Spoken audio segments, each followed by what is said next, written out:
दोस्तों, सुल्तान राय की जब किताब लिखी गई तो मोहम्मद सरवर भट्टी से सुल्तान राय की ज़िंदगी के बारे में कुछ सवालात पूछे गए। उन्होंने बहुत ही अजीब सवालों के जवाब दिए और बहुत ही दिलचस्प बातें की जो आपको सुनकर बहुत ही अजीब फील होगा। मोहम्मद सरवर भट्टी ने कहा कि सुल्तान राय के बारे में ये बात दोहराने की ज़रूरत तो नहीं, वो फिल्मी दुनिया में कैसे दाखिल हुआ, फिर ये हालात जिससे वो गुजर कर फिल्मी दुनिया का कुंदन बना, इंडस्ट्री का सुपरस्टार कहलाया। इसके मुतालिक तो राही साहब की ज़िंदगी पर कत्ल होने के बाद बहुत कुछ लिखा जा चुका है। मैं राही महरूम की कहानी बशीरा और बाबुल से शुरू करना चाहूँगा। बशीरा के हिदायतकार असलम डार थे और बाबुल के हिदायतकार इकबाल कश्मीरी ने की। इन दोनों फिल्मों में इसने करैक्टर जज्बाती रोल किए और ये साबित कर दिया कि इस अंदाज के ऐसे एक्टर मौजूद हैं जो आगे चलकर पाकिस्तान फिल्म इंडस्ट्री का सुपरस्टार बनेगा। इन दोनों फिल्मों में फाइटर का किरदार अदा करने वाले सुल्तान राय के बारे में फिल्म साज हिदायतकार ये एहसास दिलवाया कि अगर इसकी सलाहियत को सही अंदाज में इस्तेमाल किया गया तो इसके लिए ऐसे किरदार रखे जाएं जिन किरदारों में उसे अपने अंदर छुपी सलाहियत दिखाने का मौका मिले तो वो फिल्म को पूरी कहानी का बोझ उठाने की सलाहियत रखता है। हिदायतकार हसन अस्करी ने सुल्तान राय को अपनी फिल्म वैशी जट में कास्ट किया और इसके हाथ में गंडासा पकड़ा दिया। यही गंडासा इसकी अदाकारी की रूह बनकर फिल्मी दुनिया में उभरा और ये गंडासा इसके साथ साथ चला। वैशी जट 1974 में बनी। अगले बरस बदमाश में अदाकारी की। 1976 में एक फिल्म लाइसेंस बनी जिसमें उसके साथ मुशर्रफ कुरैशी था। 1977 में हिदायतकार वहीद डार की फिल्म जबरू में इसके साथ यूसुफ खान था। अभी मैंने जिन 4 फिल्मों का जिक्र किया है ये चारों फिल्में बॉक्स ऑफिस पर सुपरहिट थी, मगर फिल्म इंडस्ट्री में मुशर्रफ कुरैशी, यूसुफ खान सुल्तान राय से सीनियर थे, इसलिए इनके मुकाबले में सुल्तान राय की हैसियत सानी रही। अलबत्ता हिदायतकार हसन अस्करी की फिल्म वैशी जट का सुल्तान राय फिल्मों में जिंदा रहा और इसके गंडासे का जिक्र फिल्मी हलकों में होता रहा। जबरू के बाद राही महरूम, चोर सिपाही, कानून में अदाकारी की। इत्तफाक से ये दोनों फिल्में फ्लॉप हो गईं। हमारी फिल्मी दुनिया का ये दस्तूर पुराना है कि यहाँ ये नहीं देखा जाता कि फ़नकार का टैलेंट कितना है, बल्कि ये देखा जाता है कि किस आर्टिस्ट की पहली फ़िल्म बिजनेस कितना करती है।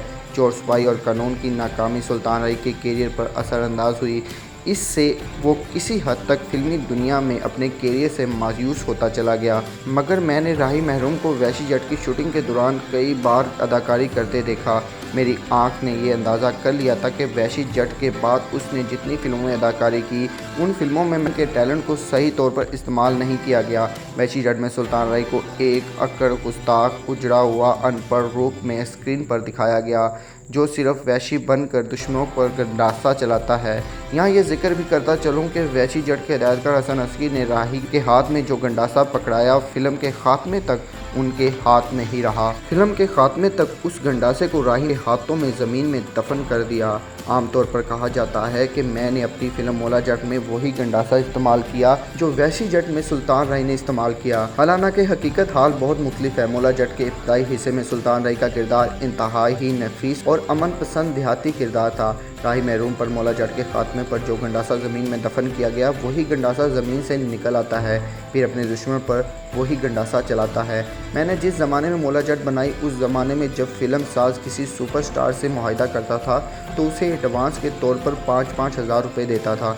मैंने मौला जट की शूटिंग शुरू करने से पहले राही साहब को मुशर्रफ कुरैशी को जो लिफाफे दिए उनमें एडवांस की रकम 5-5 हज़ार की बजाय 20-20 हज़ार थी। मैंने राहिम को यह मशवरा भी दिया कि लिफाफा मेरे सामने मत खोलना बल्कि घर जाके खोलना। दरअसल मैं तासुर देना चाहता था कि अब तक तुम्हें किसी फिल्म साज ने सही तौर पर इस्तेमाल नहीं किया और कम मुआवजे पर काम ज़्यादा लेते रहे। मैं तुम्हारे अंदर सुल्तान राही की सलाहियत को सही अंदाज़ा लगाकर 20-20 हज़ार रुपये रकम एडवांस दे रहा हूँ। मेरी फिल्म मौला जट 1978 में शुरू हुई और यहाँ मैं एतराफ़ करता चलूँ कि मौला जट शुरू करने से पहले ही पंजाबी फिल्म जग्गा गुजर के रश प्रिंट देखे थे जिन्हें देखकर मेरा दिल कह रहा था कि राही फ़नी किरदार अदा करने के लिए बेहतरीन एक्टर हैं। वैसे भी जग्गा गुजर से पहले वो फ़नी किरदारों का एक्टर बन चुका था। मैंने 5 फिल्में बनाई। इन 5 फिल्मों की कहानियाँ मुख्तलिफ हैं। इन फिल्मों के मौज़ूआत और किरदार मुख्तलिफ थे, इसके हिदायतकार मुख्तलिफ थे। मैंने उन 5 फिल्मों में सुल्तान राय सिर्फ 2 फिल्मों में अदाकारी की, एक मौला जट थी और दूसरी चरमरियाँ। उनके अलावा मिर्ज़ा जट, बाज़ार हुस्न हक महर थी। इन फिल्मों के किरदार के लिए राही साफ फिट नहीं थे, इसलिए मैंने उन्हें इन फिल्मों में कास्ट नहीं किया, मगर उनकी ज़ुबान पर कभी हरफ शिकायत नहीं आया। अलबत्ता एक अरसे से फिल्म लखपाल डाकू बनाने का मंसूबा बंदी कर रहा था। इस फिल्म में मर्कज़ी किरदार के लिए सुल्तान राही का इंतखाब ही करना था, मगर ज़ालिमों ने हमारी फिल्म इंडस्ट्री के एक चमकते धमकते सितारे को कत्ल कर दिया। राही महरूम भी तारीख राहों में मारा जाने वाला मुसाफिर था। मेरा ख्याल है जिस तरह मेरी फिल्म मौला जट ने सुल्तान राही की शोहरत को बुलंदियों तक पहुंचा दिया था, इसी तरह मेरी फिल्म लखपाल डाकू भी शोहरत दाम देती। मुझे इसके कत्ल होने का बड़ा दुख अफसोस है।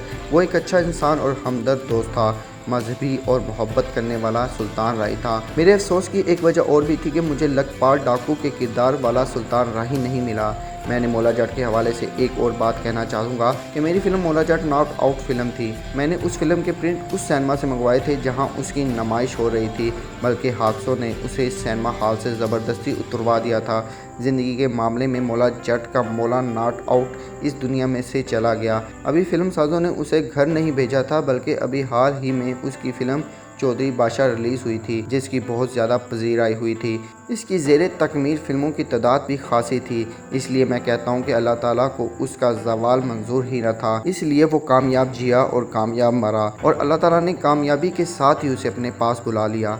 दोस्तों, वीडियो अच्छी लगे तो वीडियो को लाइक कर दें, शेयर कर दें। मिलते हैं एक नई वीडियो के साथ। अल्लाह हाफिज़।